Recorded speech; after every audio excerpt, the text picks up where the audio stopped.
धन्यवाद सभापति महोदय। आज भारत के बारे में दुनिया में कुछ खबरें हैं। देश और दुनिया के समाचार माध्यमों ने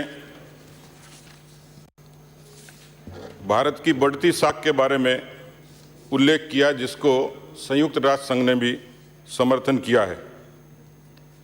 बात चाहे कोविड की महामारी की हो या चिकित्सा और स्वास्थ्य क्षेत्र में शांति रक्षा मिशनों की हो या जलवायु परिवर्तन की या आर्थिक क्षेत्र की या आतंकवाद के खिलाफ कदम उठाने की, आज दुनिया के देश भारत की ओर आशा और विश्वास की दृष्टि से देखने लगे हैं। अब वैश्विक मंचों पर भारत को लेकर दुनिया के देशों की ओर से दिए जा रहे संदेशों में प्रमुखता से उजागर होने लगी है। पिछले ही सप्ताह विश्व सतत विकास शिखर सम्मेलन 2021 को संबोधित करते हुए संयुक्त राष्ट्र संघ के उप महासचिव अमीनो मोहम्मद ने अपने संबोधन में कहा, भारत पर वैश्विक समुदाय का भरोसा बढ़ा है। दुनिया के देश भारत की ओर आशा भरी दृष्टि से देखने लगे हैं। मोहम्मद ने कहा कि भारत G20 में शामिल दुनिया के देशों में इकलौता ऐसा देश है जो राष्ट्रीय स्तर पर निर्धारित योगदान के उद्देश्यों को बेहतरीन तरीके से हासिल करेगा। माननीय सभापति महोदय, एक दूसरी खबर है। आत्मनिर्भरता के लिए भारत की सबसे बड़ी अंतरिक्ष एजेंसी इसरो, उन्होंने, क्योंकि दुनिया अब डिजिटल वर्ल्ड में तब्दील हो गई, सोशल मीडिया एक बड़ा मंच बन गया और ऐसे में हम लोग निर्भर थे दुनिया के दूसरे किस्म के ऐप्स पे, उस डिजिटल वर्ल्ड पे। लेकिन मुझे खुशी है जब ये समाचार पढ़ा कि ट्विटर की जगह कू और व्हाट्सएप की जगह संदेश नेविगेशन ऐप जो भारत की इसरो ने बनाया है, वो दुनिया में भारत की एक बड़ी ताकत के रूप में सामने आया है। आज आप लोगों ने दूसरे समाचार देखे होंगे, भारत की सेना की कई बार समीक्षा होती है, चर्चा होती है, लेकिन मुझे खुशी है कि दुनिया के अखबारों में भारत के सेना के हंटर किलर को, टैंक को, जो पूर्णतः स्वदेशी है और अत्याधुनिक क्षमताओं से लैस है, उसको जगह मिली है। लेकिन इसके विपरीत एक समाचार और है, क्लाइमेट एक्टिविस्ट दिशा ये गिरफ्तार हुई है। बहुत लोगों के संज्ञान में होगा या नहीं होगा मुझे पता नहीं, लेकिन ऐसी एक एक्टिविस्ट ग्रेटा थर्नबर्ग ने भारत के खिलाफ एक साजिश रचने की, वो साजिश में शामिल हुई और इसको भारत की दिल्ली की पुलिस ने, इसने टूल किट माध्यम से भारत के खिलाफ साजिश रची, देश को कमजोर करने की कोशिश की और आतंकवादियों से उस टूल किट माध्यम से इस तरीके की अफवाहें फैलाने की कोशिश की। ये गिरफ्तार हुई है। इसका अर्थ सीधा सीधा है, एक तरफ तो भारत तरक्की कर रहा है, दूसरी तरफ भारत को कमजोर करने की कोशिशें हो रही हैं। सभापति महोदय, लोकतंत्र के इस प्रक्रिया के लगभग 70 बरस हो जाएंगे। मुझे खुशी है कि देश में एक ऐसी सरकार आई जिसने बुनियादी विकास से लेकर देश के वैचारिक मुद्दों के समाधान के लिए काम किया।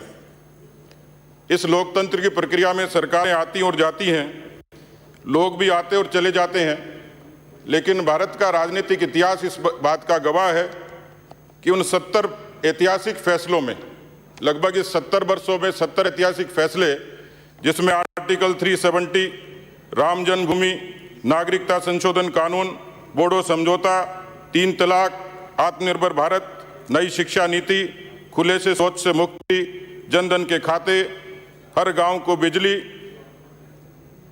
NBC नेशनल बैकवर्ड कास्ट का जो हमारा कमीशन है उसको संवैधानिक दर्जा, आर्थिक आधार पर पिछड़ों को आरक्षण, अंबेडकर जी के पंचतीर्थ, जल जीवन मिशन, बेटी बचाओ बेटी पढ़ाओ महिला सशक्तिकरण, स्ट्रीट वेंडर्स के लिए स्वनिधि, देश के लोगों को आयुष्मान भारत की बीमा, one nation one ration card, PM किसान सम्मान निधि। मैं निवेदन करना चाहूँगा कि प्रधानमंत्री किसान सम्मान निधि केवल देश की नहीं, दुनिया की सबसे बड़ी किसानों की डायरेक्ट बेनिफिट ट्रांसफर स्कीम है, जिसमें हिंदुस्तान के 10 करोड़ लोगों को 90,000 करोड़ रुपया ट्रांसफर हुआ है। 1 लाख करोड़ रुपए कृषि के इंफ्रास्ट्रक्चर के डेवलपमेंट के लिए पहली बार हुआ। 10,000 FPO और छोटे किसानों को पेंशन। ये उस किस्म के फैसले हैं जिससे भारत की ताकत बढ़ी है, भारत के किसान की ताकत बढ़ी है। मैं निवेदन करना चाहूँगा, इसी अभिभाषण की पृष्ठभूमि में यहाँ की सरकार भी काम करती है, दिल्ली की सरकार भी काम करती है, लेकिन जो बजट अभी पेश हुआ उससे पहले कोरोना की वैश्विक महामारी थी।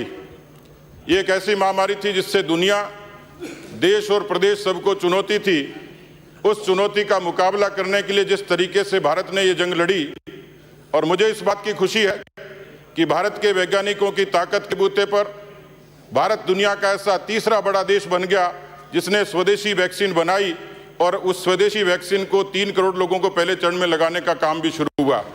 ये भारत की उस सरकार की ताकत है, उन वैज्ञानिकों की ताकत है। कोरोना के कालखंड में आप बेशक उसका उपहास हटाएं, लेकिन हिंदुस्तान के लोगों को उनकी इच्छा शक्ति जागृत करना, उनके भीतर भरोसा पैदा करना और इस बीमारी से लड़ाई लड़ना बड़ा काम था। इसलिए आरबीआई के 27 लाख करोड़ के पैकेज ने भारत के हर तबके को मजबूती दी।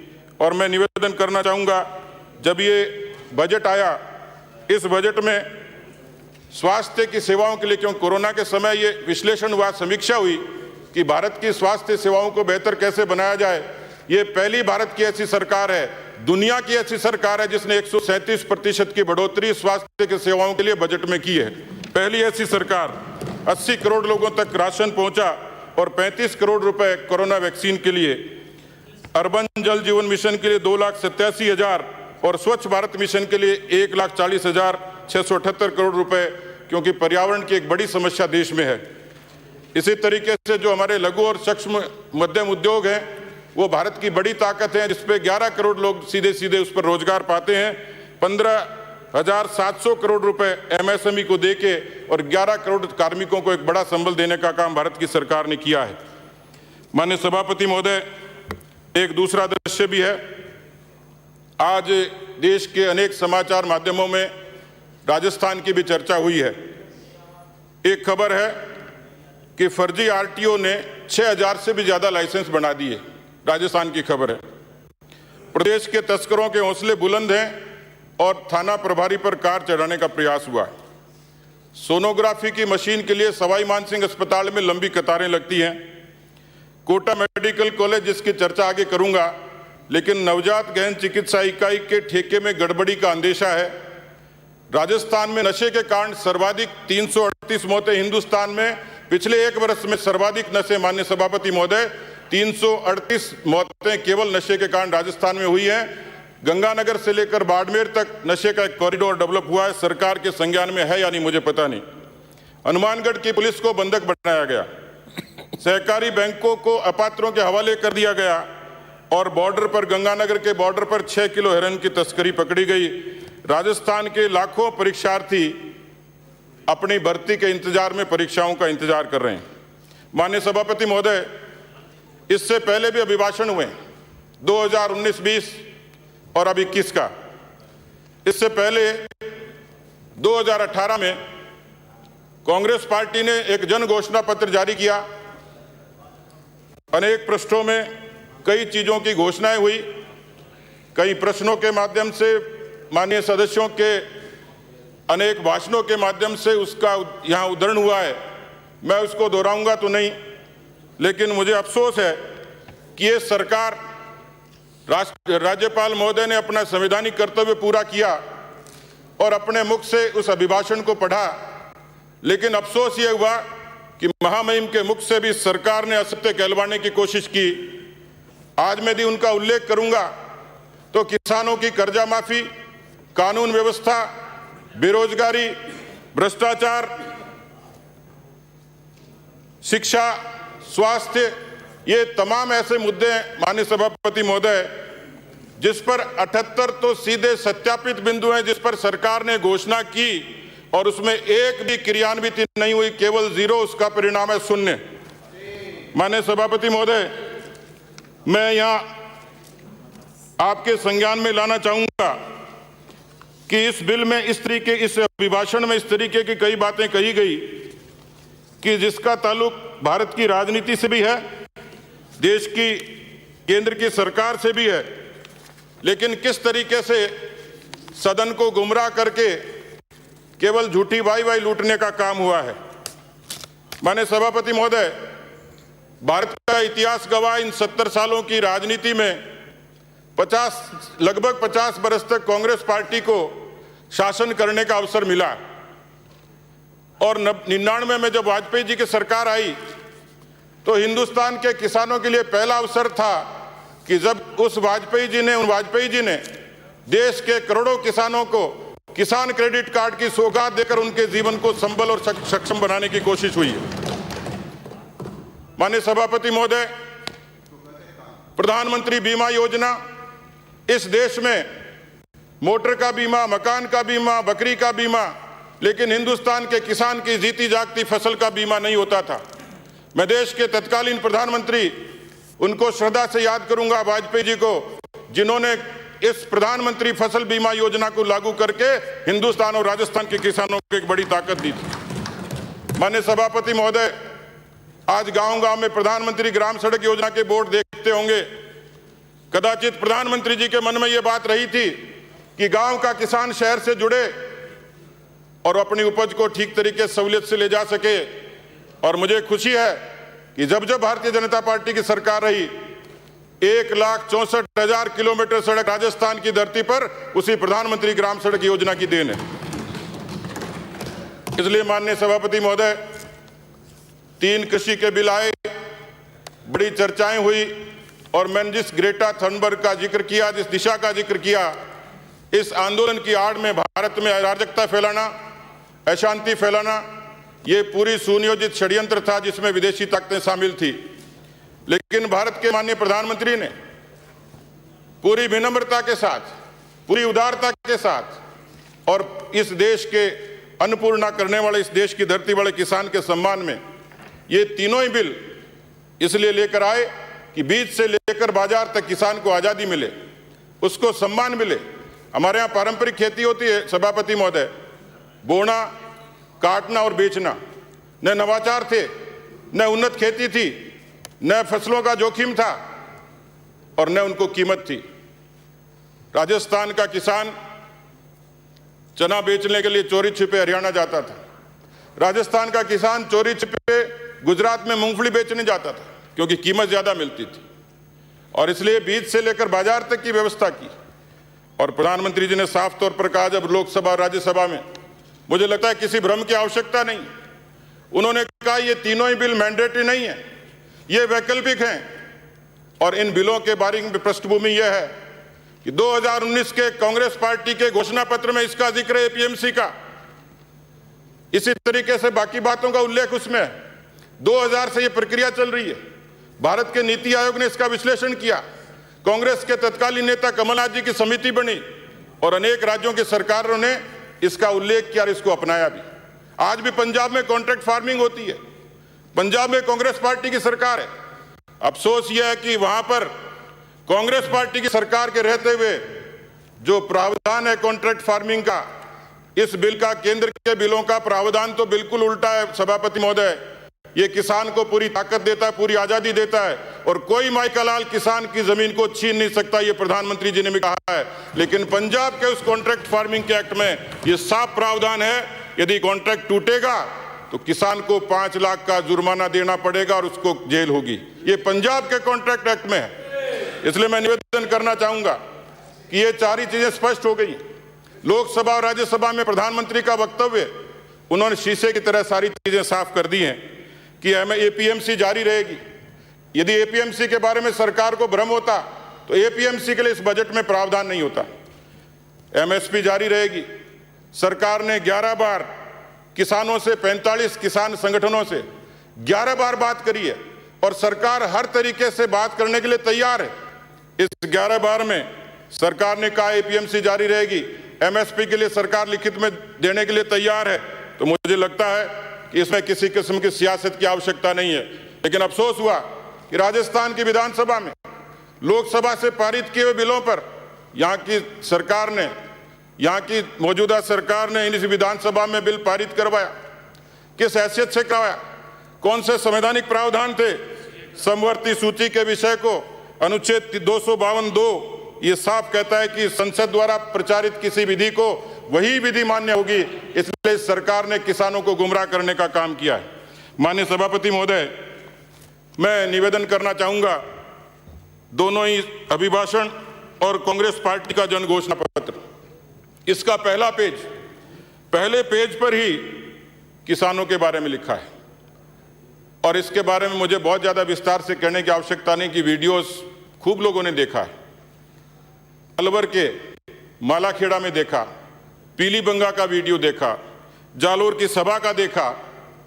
अफसोस इस बात का है कि उसमें साफ कहा गया था कि यदि कांग्रेस पार्टी की सरकार आएगी तो 10 दिन में कर्जा माफ कर देगी किसानों का सारा, पूरा कर्जा। माननीय सभापति महोदय, मैं बताता हूँ पूरा पूरा पूरा पूरा पूरा भी बताता हूँ, आप पे आता हूँ, पूरा भी बताता हूँ। पूरा आप कह रहे हो कि पूरा कर्जा, आपकी बात पर ही आ रहा हूँ, पूरा लिखा हुआ बता दो। अभी आप बार बयान दे देना, आप ये बार बयान दे देना, आप ये बयान दे देना कि 2018 में आपने किसानों के पूरा कर्जा माफी की बात नहीं कही। आप सड़क पर निकाल के बता देना इस बात को कि आपने कर्जा माफी की बात नहीं की। सभापति महोदय, नरेंद्र मोदी का, सभापति महोदय, आपके ट्विटर पे जवाब दिया था मैंने, वीडियो डाला था उस पे, बिल्कुल कर दिया नरेंद्र मोदी, वीडियो डाला था ट्विटर बिल्कुल पे, कर ध्यान दिया है आपको, तरीका नहीं है, हम आप नहीं कराते, आप तरीका नहीं है, सभापति महोदय, गई हम आप उस पे, सभापति महोदय, सभापति महोदय, कर्जा माफ क्यों नहीं करते? मुख्यमंत्री भी नहीं बोलेंगे, फिर मुख्यमंत्री भी नहीं बोलेंगे अगर ये रवैया तो, फिर मुख्यमंत्री भी नहीं बोलेंगे। ये क्या तरीका है? और इनके पोजीशन में, माननीय और इनके पोजीशन में, माननीय मंत्री महोदय विराजिए, प्लीज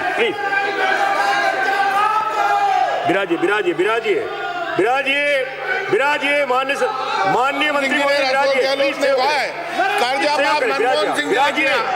विराजिए, माननीय सदस्य विराजिए, प्लीज सहयोग करें, विराजिए, आप विराजिए,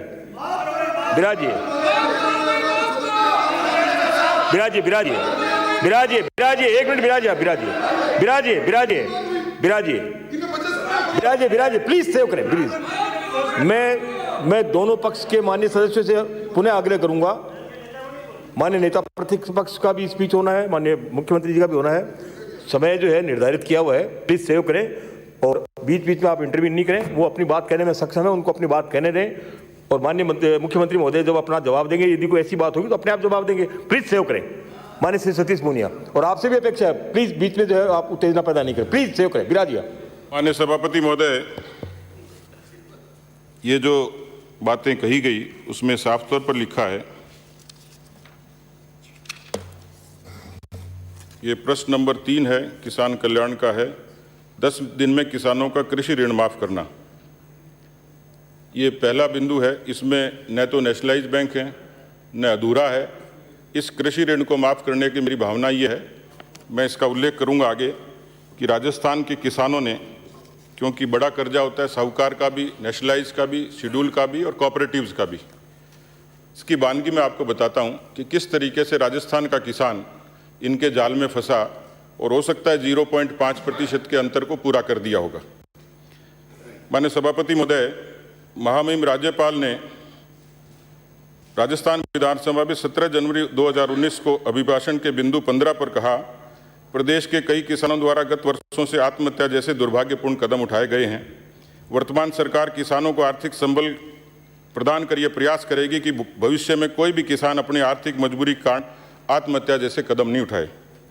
लेकिन हकीकत यह 2019 के इस अभिभाषण के बाद चित्तौड़गढ़ जिले के कानोड़ के चमलावादी गांव के किसान सुरेश ने 11 जनवरी 2021 को अपने खेत पर रखवाली करने गया था और जब परिजनों ने ढूंढा तो उसकी लाश पेड़ पर लटकती हुई पाई गई। मामला जानकारी में आया तो सुरेश ने केसीसी से कर्ज ले रखा था, जिसे जमा नहीं कराने के कारण वो परेशान था। परिवार में कमाने वाला इकलौता था। कर्जा माफी नहीं होने के कारण सुरेश ने आत्महत्या कर ली। सुरेश के बारे में जानकारी मिली कि वो पर्यावरण प्रेमी था, आसपास के क्षेत्रों में काफ़ी पेड़ लगाए, लेकिन कर्ज न चुकाने के कारण उसको मजबूरी में फांसी लगानी पड़ी। इसी तरीके से अभी माननीय कांग्रेस के नेता का दौरा हुआ और उस दौरे के दौरान पीलीबंगा में कुछ किसानों की विधवाएं वहां धरने पर बैठी। पिछले 2 साल से उनको न्याय नहीं मिला। ये जो कहा गया सरकार की तरफ से, श्री गंगानगर और हनुमानगढ़ के नहरी क्षेत्र के किसानों ने, जिसमें हनुमानगढ़ के न्योलखी रावतसर के किसान राधेश्याम ने कर्ज व कुर्की से परेशान होकर 11 फरवरी 2019 को अपने खेत में जहर खाकर आत्महत्या कर ली। पीलीबंगा के ब्रजलाल ने कृषि लोन नहीं चुकाने में राज्य सरकार द्वारा बार बार भूमि नीलाम करने के नोटिस से परेशान होकर 7 फरवरी 2019 को अपने ही खेत में पेड़ से लटककर आत्महत्या कर ली। इसी जिले के किकरालिया ग्राम पंचायत के रामपुरा मटोरिया के सुरजाराम ने कर्ज से परेशान होकर 21 मई 2019 को पेड़ से लटककर आत्महत्या कर ली। माननीय सभापति महोदय, अफसोस की बात है कि गंगानगर के रायसिंह नगर के ठाकरी गांव के सोनलाल कडेर ने जो किया वो तो अत्यंत दुर्भाग्यपूर्ण है, शर्मनाक भी है। और सरकार को मुझे लगता है कि इन 2 सालों में अभी तक जवाब क्यों नहीं सूझा मुझे पता नहीं, लेकिन उनका एक लाइव वीडियो है। उस किसान ने सुसाइड करते हुए लाइव वीडियो जारी किया, सुसाइड नोट जारी किया और उस पर उन्होंने आत्महत्या के लिए मुख्यमंत्री श्री अशोक गहलोत, तत्कालीन कांग्रेस के राष्ट्रीय अध्यक्ष श्रीमान राहुल गांधी को आत्महत्या का दोषी ठहराया और साक्ष्य के तौर पर उन्होंने मोबाइल से वीडियो बनाया जो सोशल मीडिया पर वायरल हुआ। ये वीडियो है।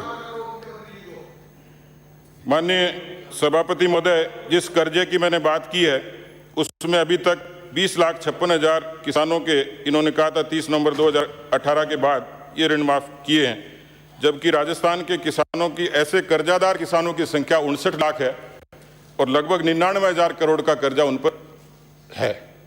अब यदि इसमें नेशनलाइज बैंक लिखी होती तो हम मान लेते, इसमें शेड्यूल बैंक लिखे होते तो मान लेते, साहूकार का लिखे होते तो मान लेते। इसमें तो एक लाइन लिखी है कि कर्जा माफ किया जाएगा।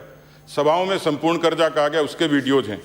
इसलिए मैं निवेदन करना चाह रहा हूं कि मुख्यमंत्री जी जब जवाब दें तो इस बात के लिए उल्लेख जरूर करें कि इन 59 लाख किसानों का 99,000 करोड़ का कर्जा कब माफ होगा। 2.25 साल सरकार को हो गए। माननीय सभापति महोदय, किसानों की संवेदनशील सरकार ने 17 जनवरी 2019 को उसी अभिभाषण के बिंदु 21 में कहा कि प्रदेश में किसान आयोग का पुनर्गठन होगा और आयोग उनके किसानों के आने वाली कमी परेशानियों को दूर करेगा। सरकार जवाब दे देगी किसान आयोग बना कि नहीं बना, मेरी जानकारी में नहीं है। इसी तरीके से राजस्थान के किसानों को एक सहूलियत थी, पिछली सरकार में 833 रुपए की सब्सिडी मिलती थी। मैंने मंत्री जी का बयान देखा, उन्होंने टैरिफ की सब्सिडी को सब्सिडी बता के 833 के लिए इनकार कर दिया। तो मुझे लगता है कि जो 10,000 की टॉपअप सब्सिडी दी जाती थी वो राजस्थान के किसानों का हक है। मुख्यमंत्री महोदय अपने जवाब में ये स्पष्ट कर दें तो राजस्थान के किसानों को सहूलियत हो जाएगी। मैं निवेदन करना चाहूँगा, बेशक ये कुछ भी कहें, लेकिन राजस्थान के 64,40,000 किसानों को प्रतिवर्ष 6,000 रुपये की प्रधानमंत्री किसान सम्मान निधि राजस्थान के किसानों को मिलती है। एक संबल देने का काम किया है। मध्य प्रदेश की शिवराज सिंह जी की सरकार ने प्रदेश की तरफ से किसान कल्याण के लिए कोष के माध्यम से किसानों को संबल देने का काम किया। क्या राजस्थान की सरकार विचार रखती है? माननीय सभापति महोदय, जिन 13 जनवरी 2016 को ये प्रधानमंत्री फसल बीमा योजना फिर से लागू हुई और राजस्थान के किसानों को मुझे खुशी है कि केंद्र की इस योजना से राजस्थान के किसानों को इस योजना से रबी और खरीफ की फसलों के लिए 65,000 करोड़ रुपए जारी किए गए राजस्थान के किसानों के लिए। मैं समझता हूं कि केंद्र की सरकार का एक ऐसा ताकतवर कदम है जिससे राजस्थान के किसानों को ताकत मिली है। देश के 23 करोड़ फसलों के लिए इस तरीके के आवेदन हुए, 23 करोड़ किसानों की, जिसमें 7.2 करोड़ किसानों को भुगतान कर दिया गया है। माननीय सभापति महोदय, हिंदुस्तान के लगभग प्रदेश के लगभग 54 लाख किसान, जिसमें 50 लाख किसान केसीसी का लाभ ले रहे हैं, जिसका मैंने उल्लेख किया। मैं समझता हूं कि ये तमाम मुद्दे हैं जिसके आधार पर राजस्थान की सरकार को संज्ञान लेना चाहिए। मैं निवेदन करूंगा माननीय सभापति महोदय कि इसी सरकार के जनघोषणा पत्र में, अभिभाषण में अनेक बातों का उल्लेख किया गया, लेकिन राजस्थान में किसान के बाद सबसे पीड़ित कोई तबका है तो वो राजस्थान के बेरोजगारों का है। आपकी सरकार ने अनेक अवसरों पर जन घोषणा पत्र में भी कहा, अभिभाषण के दौरान भी कहा और 24 जनवरी 2020 को अभिभाषण की बिंदु संख्या 86 में आपने कहा, राज्य सरकार सरकारी क्षेत्र में 31,533 पदों पर 513 पदों पर युवाओं की नियुक्ति प्रदान की गई है। 28,601 पदों के परिणाम जारी हो चुके हैं। इस प्रकार कुल मिलाकर 60,114 पदों पर नियुक्ति गई है, जबकि ये भर्ती पिछली भारतीय जनता पार्टी सरकार की थी। मैं निवेदन करना चाहूँगा कि 2021 को इस अभिभाषण के दौरान बिंदु संख्या 93 में आपने कहा कि विगत 2 वर्षों में 81,893 युवाओं को सरकारी नौकरी दी जा चुकी है और इस प्रकार इन 2 वर्षों में सरकार ने 21,769 पदों पर नियुक्ति दी है, जो पिछली सरकार के समय थी।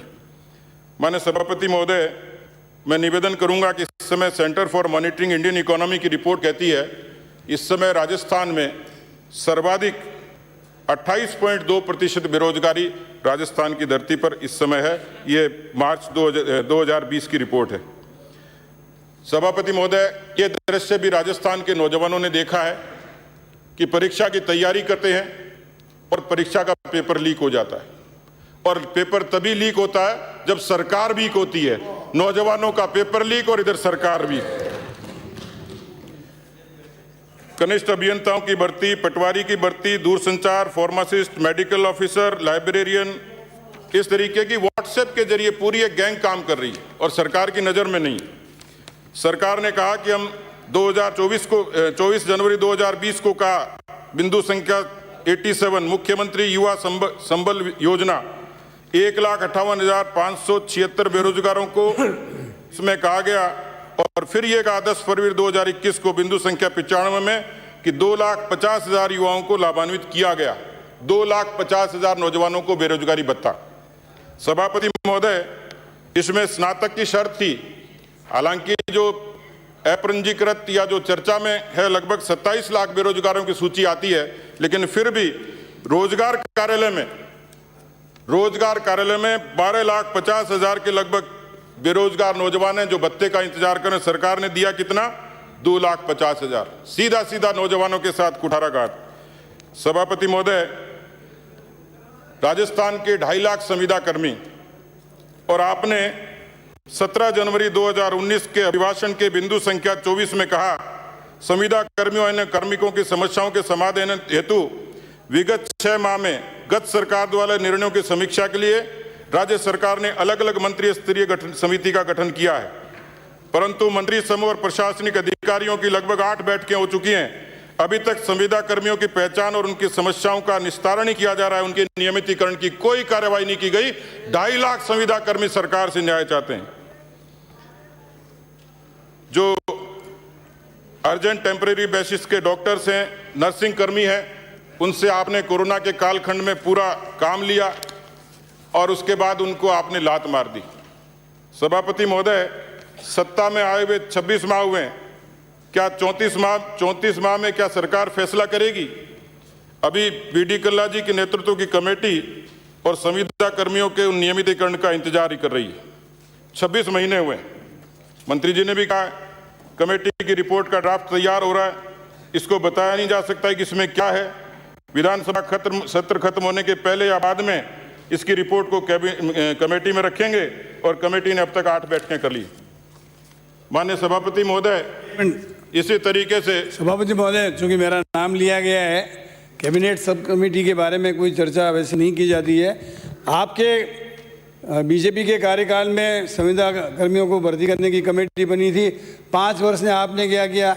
माननीय शुरू से आने वाले माननीय सदस्य उसके अध्यक्ष थे। 5 वर्ष तक उस कमेटी ने कुछ नहीं किया। हमने तो 8 मीटिंगें कर ली है और जल्दी उसकी रिपोर्ट आ जाएगी। आने वाले सदस्य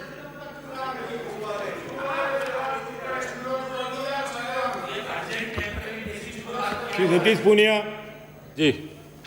इसी तरीके से 6,000 पंचायत सहायक ये दर की ठोकरें खा रहे हैं। माननीय सभापति महोदय, इस प्रदेश में किसान कर्जा, बेरोजगारी के बाद जो तीसरा बड़ा मुद्दा है, इसको पूरी दुनिया जानती है कि राजस्थान ये हिंदुस्तान का शांतिपूर्ण प्रदेश है। लोग पर्यटन के लिए आते हैं, बसने के लिए आते हैं, रोजगार के लिए आते हैं, लेकिन पिछले दिनों के आंकड़े इस राजस्थान की हुकूमत पर सवालिया निशान खड़े करते हैं। माननीय सभापति महोदय, इस पूरे प्रदेश में जिस तरीके का दृश्य है, कुछ बातों का उल्लेख मैं आपके समक्ष करूंगा। 8 दिसंबर 2020 को भारतीय जनता पार्टी के प्रदेश कार्यालय पर पुलिस की मौजूदगी पर पथराव होता है। दिसंबर के महीने में ही अलवर जिले के खैरथल में पवित्र गुरु ग्रंथ साहब के पृष्ठों को फाड़ने का मामला सामने आता है। और इसी तरीके से फरवरी 2021 में जयपुर के महावीर जैन मंदिर में अष्टधातु की मूर्तियों का चोरी का मामला सामने आता है। न मंदिर सुरक्षित हैं, न मूर्ति सुरक्षित है, न पुजारी सुरक्षित है, न गांव देहात सुरक्षित है, न कस्बे सुरक्षित हैं। संपूर्ण प्रदेश में गैंगवॉर चल रही है। भू माफिया, बजरी माफिया, सूदखोर माफिया, शराब माफिया और आम जन में पूरा भय है। 13 जनवरी 2021 को भरतपुर के ग्राम चक सामरी में पुलिस थाना रूपवास में जहरीली शराब पीने से 7 व्यक्तियों की मौत हो गई। इसी तरीके से भीलवाड़ा में 10 लोग अंधे हो गए, 4 लोगों की मौत हो गई। 220 प्रकरण दर्ज हुए। 219 लीटर अवैध हथकढ़ शराब जब्त की गई। और इसी तरीके से अनेक इस तरीके की घटनाएं हुई। नागौर जिले में बदमाशों ने पिस्टल दिखाकर बैंक से 20 लाख रुपए लूटे और जेलों में बंद बदमाशों के माध्यम से चोरी, लूट और डकैती की घटनाएं हो रही हैं। मुझे अफसोस है कि कोटा जिले के रामगंज मंडी में ये जो कुछ भी बयान कर रहे हैं तो सब अखबारों में छप गया। आपके भाषण का कंटेंट क्या है? कोई नई चीज बताओ आप। मैं कंटेंट में आ रहा हूँ। आप पहली बार सदन में आए हो। मैं कंटेंट में आ रहा हूँ। पहली बार सदन में आए हो आप। मैं कंटेंट में आ रहा हूँ। कंटेंट बताओ क्या है? मैं कंटेंट में आ रहा हूँ। की कटिंग पढ़ करके कर रहे हो। मंत्री महोदय विराजिए, आप विराजिए।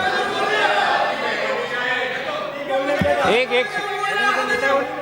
सभापति महोदय, मैं आपसे विनम्र निवेदन करता हूं कि इतने वरिष्ठ मंत्री हो, इस प्रकार से अगर आपने दखलंदाजी की तो मैं सोचता हूं कि ये इस सदन की मर्यादा के खिलाफ है।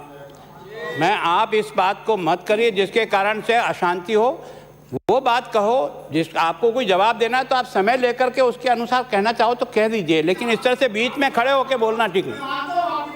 लेकिन साहब जो चीज अखबारों में पहले छप चुकी है आप उन्हीं को यहाँ पर दोहरा रहे हो। हम तो इनके मुंह से चूके ये अध्यक्ष हैं, समाप्त करने दीजिए। भारतीय जनता पार्टी के राजस्थान के अध्यक्ष हैं, इनके मुंह से कोई अच्छी बात सुनना चाहते थे, कंटेंट सुनना चाहते थे कि भाई कंटेंट हो। माननीय मंत्री महोदय प्लीज इस तरह का बर्ताव ठीक नहीं। सतीश पूनिया प्लीज कंक्लूड करें। सतीश जी पूनिया। माननीय सभापति महोदय, मुझे लगता है कि माननीय कोटा के सदस्य और हमारे मंत्री जी श्रद्धा के पात्र हैं, वरिष्ठ हैं, लेकिन मुझे लगता है कि ज्योतिष भी हैं। ज्योतिष इसलिए हैं कि मेरी अगली लाइन यही थी कि कोटा जिले के रामगंज मंडी में राष्ट्रीय स्वयंसेवक संघ के जिला संघ चालक दीपक शाह पर जानलेवा हमला हुआ। अब उस पर हमने पिछले बार निवेदन किया था कि उस व्यक्ति की जो व्यक्ति गिरफ्तार हुआ उसकी सोशल मीडिया पे यदि फेसबुक पेज पे जाएंगे तो डीपी पे महामहिम की माननीय की फोटो है, वो जो आयुष पाया है। इतना ही नहीं, आप चाहेंगे तो मैं प्रमाण दे दूंगा। माननीय सदस्य विराजिए आप। माननीय सदस्य प्लीज विराजिए आप। माननीय सदस्य बैठिए विराजिए। माननीय सदस्य अंकित नहीं रहा किसी का भी, प्लीज। माननीय सभापति महोदय, समय हो गया, प्लीज। मैं अभी खत्म कर रहा हूं। माननीय सभापति महोदय, मैं निवेदन करना चाह रहा हूं, उसके बारे में माननीय मंत्री महोदय जब चाहेंगे जब स्पष्टीकरण दे दें। इनकी फोटो है, आशु पाया उसका नाम है, मुख्यमंत्री जी के साथ उसकी डीपी है, कांग्रेस का झंडा लगी हुई गाड़ी है, उसका ये जब चाहेंगे जवाब दे देंगे। लेकिन मुझसे एक मिनट विराजिए। आपको ये तकलीफ इसलिए थी, मुख्यमंत्री जब आपसे जवाब नहीं लेना, मुख्यमंत्री जी देंगे। एक मिनट साहब, मुझे सभापति इसके प्रधानमंत्री जी की किनके साथ फोटो है वो भी देख लो थोड़ा अखबार में। सभापति महोदय, इसके प्रधानमंत्री जी की किसके साथ था, लेकिन कटारिया साहब ने कहा कि हम आपसे सभापति महोदय, मुख्यमंत्री जी की इसलिए मैं रुक गया। आपके कहने से रुका हूं मैं, वरना मैं तो देना चाहता था उसमें। आपने मना किया। विराजिए एक मिनट। माननीय श्री पूनिया साहब, जिस विषय पे आप बोल रहे हैं, माननीय अध्यक्ष महोदय के साथ में नेता प्रतिपक्ष और उपनेता और आप भी शायद साथ ही थे, इस पे ये तय हो चुका कि इस सब्जेक्ट पे यहाँ सदन में चर्चा नहीं होगी और इस पे माननीय मुख्यमंत्री महोदय अपना जवाब देंगे। तो कृपया आप इस तरह से ये बार बार कह करके आप उत्तेजना पैदा नहीं करें। जो सब्जेक्ट आपको पता है पहले से ही, उस पर आप बेवजह जो उत्तेजना क्यों पैदा कर रहे हैं आप? प्लीज, ये सक्षम है अपनी बात कहने के लिए। हर बात ऊंचक के खड़े होते हो आप लोग। श्री सतीश पूनिया।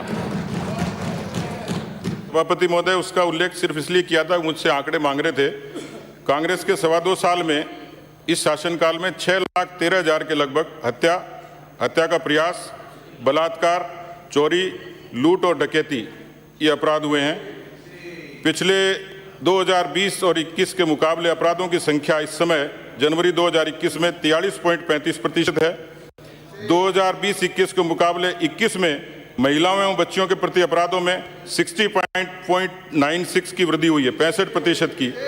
बलात्कार के मामलों में 25.97 की हुई है और अपहरण के मामलों में 41.65 की हुई है। इसी तरीके से 2021 जनवरी में आदिवासी अपराधों के प्रति 31.7 की वृद्धि हुई है, दलितों के प्रति 21.9 की हुई है। मैं निवेदन करना चाह रहा हूं कि नेशनल क्राइम रिकॉर्ड ब्यूरो कहता है, मैं नहीं कह रहा, न अखबार में छपे, लेकिन नेशनल क्राइम रिकॉर्ड ब्यूरो कह रहा है कि महिलाओं के अपराधों में राजस्थान का स्थान दूसरा है। यहाँ न डोली सुरक्षित है और न कोई मूर्ति सुरक्षित है। जो भ्रष्टाचार के मामले इन दिनों चर्चित हैं, मुझे उस पर ज़्यादा कुछ कहने की आवश्यकता नहीं, क्योंकि सरकार ने जीरो टॉलरेंस की बात कही थी, पर सरकार कितनी कायम है। पर मैं निवेदन करना चाहूँगा कि इस देश की चिकित्सा और स्वास्थ्य व्यवस्था प्रदेश की, उसमें 24 जनवरी 2020 को इसकी चर्चा पहले हुई है कि आपने अभिभाषण के बिंदु संख्या 10 में कहा, प्रथम चरण में जयपुर में 12 जनता क्लिनिक खोले गए, परंतु सरकार की घोषणा थी कि प्रदेश में 1000 खोले जाएंगे। जो मेडिकल कॉलेज के खोलने की रफ्तार है, उसमें कहीं जमीन नहीं मिल रही, कहीं भवन का निर्माण शुरू नहीं हुआ। इसी तरीके से मैं निवेदन करना चाहूँगा कि कोटा के जेके लोन को किस तरीके से बताओ। ये सदन में कोई भी माननीय सदस्य बोले तो जिम्मेदारी के साथ बोले। मुझे एक जिला बता दो आप, माननीय आमिर साहब आने वाले सदस्य, एक जिला बता दो जहां जमीन अलॉट नहीं हुई हो। आपको अगर मालूम हो, एक जिला बता दो आप। मैं बता दूंगा, अलवर जिले में तो आप ईएसआई का अस्पताल, आप आरोप लगा रहे हो, आप एक जिला बता दो जहां जमीन। अलवर की बात करो, ये हॉस्पिटल ले रहे हो, आपका जमीन ही नहीं है, ये बात कर रहे हो अलॉट नहीं। मैं तो गैर जिम्मेदाराना बात बिल्कुल सदन में नहीं करनी चाहिए। अलवर का प्रकरण भी आपको मालूम नहीं है, अलवर की जमीन अलॉट हो चुकी है। अलवर में राजस्थान गवर्नमेंट खुद का मेडिकल कॉलेज बना रही है। की बात है, बिना बात निवेदन ये करना चाह रहा हूँ, अगर यही बात है, सभापति महोदय, मुख्यमंत्री जवाब देने में सक्षम नहीं है, सक्षम है। सभापति महोदय, निवेदन करना चाह रहा हूँ, सदन में तथ्यहीन बात भी नहीं होगी सभापति महोदय। इसलिए हम लोग बैठे हैं यहाँ जवाब देने के लिए। माननीय सभापति महोदय, इसलिए तकलीफ में है। कोटा से 100 से ज्यादा बच्चों की मौत का जिम्मेवार कौन है? और लगातार दूसरी साल भी वही रिपीटेशन होता है। उनकी मौतों का जिम्मेवार कौन है? उस अलवर में जिस तरीके से आप बच्चों की मौत पर राजनीति कर रहे हो, ये आपके चिकित्सा कौन है? मैं राजस्थान का चिकित्सा मंत्री हूँ। 156 बेड का इन्होंने क्या किया 5 साल में? इनके तौर तरीके मालूम नहीं इनको। समाप्त करें अपनी बात, समाप्त अपनी बात। बैठ जाइए, अंकित नहीं होगा। बिराजिए माने से बिराजिए माने पुणे साहब, प्लीज बिराजिए, बिराजिए। माननीय सभापति महोदय, इस सदन में मेरे से पहले बहुत लोग बोले और आगे भी बोलेंगे, लेकिन इस बात पे दर्द क्यों हुआ? ये हकीकत नहीं है क्या? या सरकार की लापरवाही नहीं है क्या? कमजोरी नहीं है क्या? और नहीं है तो मैं आपको प्रमाण दे दूंगा। माननीय मंत्री महोदय की और पुत्रवधू ने अस्पताल में ये कहा कि यदि अस्पताल इलाज नहीं कर सकता तो इस अस्पताल के ताले लगा दें। माननीय धारीवाल जी की पुत्रवधू का उल्लेख उसमें स्पष्ट तौर पर है, मैं वो प्रमाण आपको दे दूंगा। माननीय सभापति महोदय, मैं समाप्त कर रहा हूं। बिजली के बारे में मैं निवेदन किया कि राजस्थान के लोग 833 रुपए बिजली की सब्सिडी की मांग कर रहे हैं। आपने इतनी महंगी कर दी। राजस्थान 96% बिजली उत्पादन करता है। अब 8 से 13 रुपए 6 राज्यों में, कम से कम राजस्थान ऐसा राज्य है जिसमें सर्वाधिक टैरिफ है। इसलिए निवेदन करना चाहूंगा, इस पर भी गौर करें। आपने ये कहा कि पंचायती राज संस्थाओं को और मजबूती की बात की, सशक्तिकरण की बात की, लेकिन आपने पिछले दिनों पीडी अकाउंट में पैसे ट्रांसफर करने की बात की और फिर आपने यू टर्न लेके वापस लिया, क्योंकि राजस्थान के तमाम सरपंचों ने ताले लगा दिए पंचायतों के, आपके सरपंच भी शामिल थे। पंचायती राज संस्थाओं के 15वें वित्त आयोग के अंतर्गत राजस्थान को प्रदेश की पहली किस्त के 965 करोड़ रुपए भारत की सरकार ने जारी किया। राजस्थान सरपंच संघ ने ज्ञापन दिया अभी, जिसमें राज्य वित्त आयोग के 2,964 करोड़ रुपए में प्रदेश की सरकार केवल 1,100 करोड़ रुपए देना चाह रही है, जबकि दोनों मदों को मिलाएं तो ये 5,000 करोड़ होता है। प्रदेश की सरकार में 2 बार बजट पारित किए गए हैं। ग्राम पंचायतों को दी जाने वाली ग्रांट राशि का जो प्रावधान किया गया है वो अभी तक पंचायतों को नहीं दिया गया, और ये राशि किस मद में खर्च की गई ये सरकार बता तो सकती है। माननीय सभापति महोदय, राज्य वित्त आयोग के मद से सरपंच एवं पंचों को मानदेय, पंप चालकों, फीटर्स की मजदूरी, बैठक और बिजली का खर्चा ये भी प्रभावित हो रहे हैं। एसएफसी के तहत जो अनुदान मिलता था न मिलने के कारण पीएम आवास, महात्मा गांधी रोजगार गारंटी, मटेरियल का पैसा, स्वच्छ भारत मिशन, ये तमाम कार्य रुके हुए हैं। मैं भारत की सरकार को धन्यवाद दूंगा कि राजस्थान जैसे प्रदेश में जल जीवन मिशन के तहत ये एक मिशन शुरू किया, जिसमें भारत की सरकार का बड़ा योगदान है। समाप्त करें। राजस्थान के 1 करोड़ 1 लाख घरों में पानी के कनेक्शन दिए जाएंगे और 2024 तक प्रदेश के 33 जिलों में 43,363 गांवों में हर घर में पानी के कनेक्शन दिए जाएंगे। केंद्र की सरकार ने प्रदेश को 5,330 करोड़ की राशि अलॉट कर दी है। मैं निवेदन करना चाहूंगा माननीय सभापति महोदय, मैं अभी खत्म कर रहा हूं, लेकिन एक आखिरी बिंदु, इस पर राजस्थान की सरकार ने बजरी के बारे में जब विपक्ष में थे तो यहां शोर मचाते थे, लेकिन राजस्थान में बजरी का आतंक, बजरी के माफियाओं का आतंक अंकित नहीं होगा। लगभग 55 लोगों की जाने गई है सभापति महोदय, उसका जवाब तो सरकार ने। गुलाब चंद जी कटारिया, प्लीज सेव करें।